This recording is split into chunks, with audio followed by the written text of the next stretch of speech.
Hey guys, it's Steven from Fricelli, and today we're talking about 10 modern classic watches. So what do I mean when I say modern classic? Well, for the sake of this video, the definition is simply a watch that's in production and available for purchase today, but has some history to it, and behind it, it's not like a brand new model. So if you're thinking of cars, think about the Chevrolet Corvette or the Porsche 911, models that are radically changed over the years, but are still have that rich history for decades. So that's what we're doing for watches. This is not a comparison test saying, which watch is the best out of these 10. It's not a definitive guide to collecting watches like you need to own these 10 watches to have the perfect collection. It's really to help new watch collectors get some grounding and reference to like all these brands and all these models and why they're important, why what's what, why people are going crazy over certain models and things like that. And before we dive in, quick wrist check. This is my Rolex Explorer 2. This is the polar dial. For reference number, it's 16570. Really cool watch, really love it. Did not make the list today, but check out the review on that. I did as well. And without further ado, let's go ahead and dive in. We're not doing this in any particular order, but up first is the Rolex Daytona. So the Daytona was a watch that Rolex was not selling very well. So to back it up a little bit, the Rolex Daytona is a chronograph, which means it has a stopwatch function. It also has a tachymeter scale around the outside of the bezel, which is used to measure speed and other measurements. So really racing focused type of watch.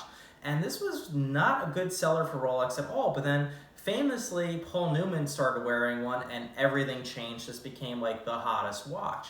And over time, the collector's ones, the older ones that couldn't sell before became really, really expensive, like millions of dollars, people buying these things, like really insane. And the new one has a retail of $12,400. It does look quite a bit different than the originals, especially since it has now like a ceramic bezel on the outside where that tachymeter scale is. The retail of this watch is $12,400, but if you look at sites selling them used or brand new even, they're asking prices of like double of the retail price, which is crazy. These are really hard to get. In general, Rolex steel is hard to get right now, so it's kind of a bubble there. But anyways, a really important watch. It's a watch you should know what it is. I'm not suggesting you go and pay double for it. Hopefully things calm down and you get one at the sort of reasonable price of $12,400. That is the Rolex Daytona. For our next watch, I'm going to start by butchering the pronunciation of the brand. It's Jaeger-LeCoultre, Jaeger-LeCoultre, JLC, commonly referred to as JLC. I could say that correctly. This is the JLC Reverso. So the Reverso, I believe, started, the idea was around polo players, so you could actually flip over the front of the watch and have the case back, had a case back inside the case back essentially, so that it wouldn't be damaged if you're out there whacking around playing polo. I don't know what the different periods are called in polo, but then you can flip it back over and see the time, so pretty neat there. The original ones too, with the solid case back when you flipped it over. A lot of people use these for gifts because you can engrave them, and it's kind of neat because it's kind of like a locket where you have to open it up or flip it over to see the engraving. So for like a wedding or an anniversary, it could be neat. But also the Reverso has versions where there's actually another watch on the other side of it. So and over the years, there's been a variety of complications. So you could have different time zones or different functions on the back. Some are also just really just a different design. So you could have one more elegant, one more simple. So really neat, a lot of different variations of it. The new ones start around $4,000, but really go up to crazy prices as you get into the different versions and different metals that the watch is in. And that is the JLC Reverso. Arguably the dressiest of the watches we're talking about today is the Cartier Tank. This watch has been around for 100 years and has remained relatively unchanged, although there's been a bunch of different versions of it. It's rectangular and just classic design, has lasted a century and is not going anywhere. It's been worn from the likes of Princess Diana, Keith Richards, Rami Malek. It's just a very, very classic dress watch. Men's, women's, unisex, different sizes, different materials. You could get them in gold, you could get them in steel.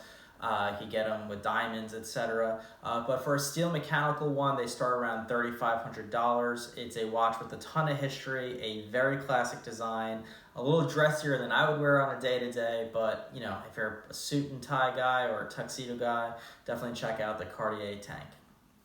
While a watch like the Cartier Tank has a lot of history in terms of overall history and famous people that wore them in fashion and style, the next watch has a lot of history in terms of actual use and exploration. This is the Omega Speedmaster chronograph moon watch. So like the Daytona, has a stopwatch function and the tachymeter scale on the outside. This was the first watch worn on the moon and has been made very unchanged since the original, back when the first lunar landing happened. The original movements were a 321 movement. If you get one of those, they're like crazy expensive, but you get them now at either 5,200 or 6,200, and that depends if you have a sapphire crystal on it or the original Hesalite. I do recommend the sapphire. It's a lot more scratch resistant, and it also comes with a see-through case back. You can see that almost unchanged, very classic chronograph movement. It is also manually wound, where a lot of the other watches are automatic winding. This is just a really true classic watch, ton of history, as the Omega Speedmaster moon watch. Our next watch comes from Glashütte, Germany. It is an A. Lange Sohne Lange 1, so I'm probably butchering the pronunciation there. Again, sorry about that. But this watch brand is really cool. So it actually resurrected itself after the fall of the Berlin Wall, which happened in 1989, and the mid-1990s released the Lange 1, and since then it has just been a staple of the watch collecting community. You have to see these things in person. The finish on them are impeccable, especially when you flip them over and look at the movement. The finish on there is it's just insane. They are not cheap, and they only come in precious metals, so you can't really get a steel one. I think there was a few of them made or something like that.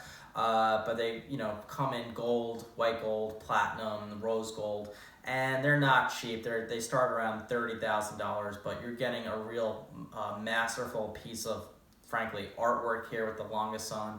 The Lange 1's kind of their classic model that got them back into it and definitely earns its place as a modern classic. Next, from Audemars Piguet, is the Royal Oak. So this is like a grail watch for most people. It's like the steel sports watch of all time, but like the Rolex Daytona, when it first came out, it was not commercially successful because it was really one of the first really expensive steel sports watches. People were like, what is this thing? Why am I going to pay this crazy amount? But like the Daytona as well, when it came to popularity and when it caught on, it really caught on and has not let go. These things are immensely popular amongst watch collectors. The originals go for crazy multiples of what the original retails were. People have made a lot of money on these watches over the years. The new ones start around $17,000 if you could get them. Very hard to get. Watch was also designed by Gerald Genta, who also designed the Patek Phillippe Nautilus, another watch which we'll talk about in just a minute. So the Royal Oak, obviously a nautical theme with the porthole or diver's helmet design style on it. There's also the screws on the outside, again looking at like a diver helmet or a porthole from a ship. So really cool steel sports watch with a ton of history. Unfortunately, they're not that easy to get and pretty expensive. But that is the Audemars Piguet Royal Oak. So we just talked about the Audemars Piguet Royal Oak, and it makes sense to also talk about the Patek Philippe Nautilus. So this is probably the hottest watch out there right now. It is Patek Philippe, a very high-end watchmaker, so part of the Holy Trinity of Geneva watches. So that term refers to Audemars Piguet, Patek Philippe, and Vacheron Constantin, all coming from Geneva, the Holy Trinity of that city. The Nautilus, we're not even say the price because it doesn't even matter. They're trading for double the retail price, if not more. There's like a 4-year wait list to get this watch. Patek is very steadfast on only producing a certain amount of these, not to inflate it and drive a crazy market, but their focus is not on steel sports watches. It's on higher end complications and more fancy watches. So they're just really sticking to their guns and letting the gray market go nuts with these things. Also designed by Gerald Genta, like the Royal Oak. This is a watch, you should know what it is, but I don't suggest buying one right now because there's a lot of nice cards you could get for the price of these things. So we just talked about two stainless steel sport watches from the Holy Trinity, the Audemars Piguet Royal Oak and the Patek Phillippe Nautilus.